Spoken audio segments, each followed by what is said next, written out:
Hey everybody, it's Ron and Elliot back for this week's edition of Ask Ron. First up this week is a question from Alexander McGee in South Carolina. This question says, will banks loan on a house that has an ARV of less than $50,000? Well, some do and some don't. You can understand why they wouldn't, because it's the same amount of work to do that loan as it does a $500,000 loan. Of course, they get paid a lot more. You're just going to have to ask your loan officers that say they won't for maybe recommendations of some that will. And it might not even be a bank, it might be just a mortgage company. But I can't help you there. You have to do that asking around on your own. Okay, next up are two questions from David Milano in California. David? He's asking about some agreements. He says, number one, on the short form lease agreement section 3, how do you decide how much of the monthly rent will be credited to the buyer? That's a good question, David. First, if the seller's got no equity left, like I'm lease optioning it for the amount they owe, there will be no monthly credit credited to the buyer because the seller can't give me any monthly credit. And the lease you're referring to is the one I'm using with the seller, not with the buyer. If the seller's getting a lot of money, such as, I don't know, they owe 100 grand on it and they're leasing it to me for 200 grand, I might ask for as much as $500 a month. Every month that I pay, for as long as the term is, credited toward the purchase because they have so much equity.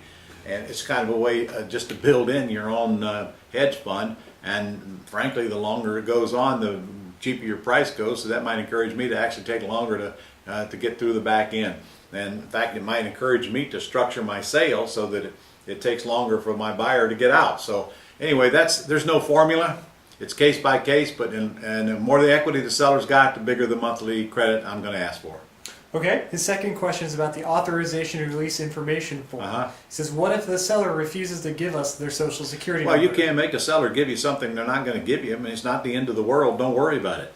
Just don't get the authorization form filled out, and if and when you ever need to do it in the future, then they can fill it out then. So it's not a critical document.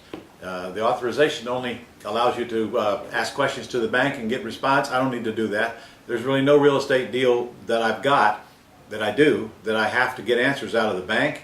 And if it comes time to cash out, any title company or any closing agent can get that information from the bank without the seller's social security number as a payoff.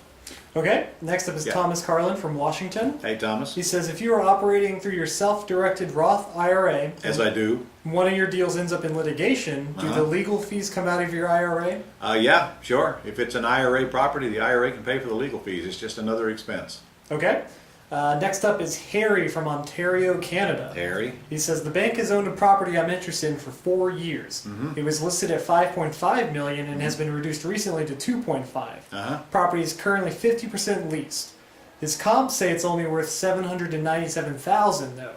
Is there any risk to send them an LOI at that amount? Yeah, the risk is he'll tell you to take a hike, but you're not giving me enough information to answer your question. I have no idea what kind of property you're talking about. Or the math, I don't know what the financials are. I couldn't possibly determine what it's worth, so I don't know what to tell you on that. If they're asking $2 million and you're offering them a few $100,000, I'd say there's a slim chance probably no chance you're going to get it accepted. But I just don't know. Need a lot more facts. Right back, Harry. Next up is Ted Peterson from Connecticut. Hey, Ted. He says, I called an agent about a possible wholesale property, and he told me the ARV would be under $100,000. For a house across the street, the comps are coming up $170,000. What might be throwing off those comps, Ron? Well, how can I know?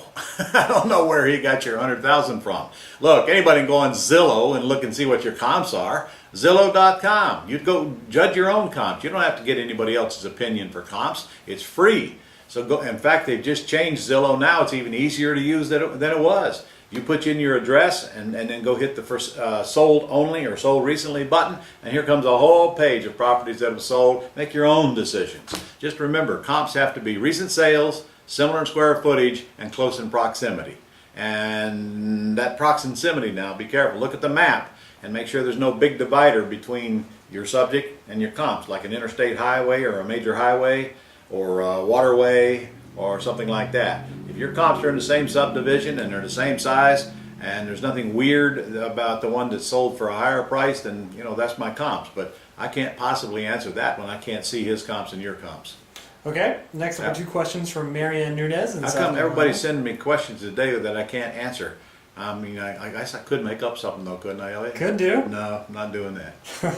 Mary Ann, I would expect one from you. What's up? Two of them. First one, if I get an owner financing deal from a seller Yeah. and install a tenant buyer with a 5-year balloon Yeah. who takes advantage of the down payment assistance program, paying an extra $300 a month, Right.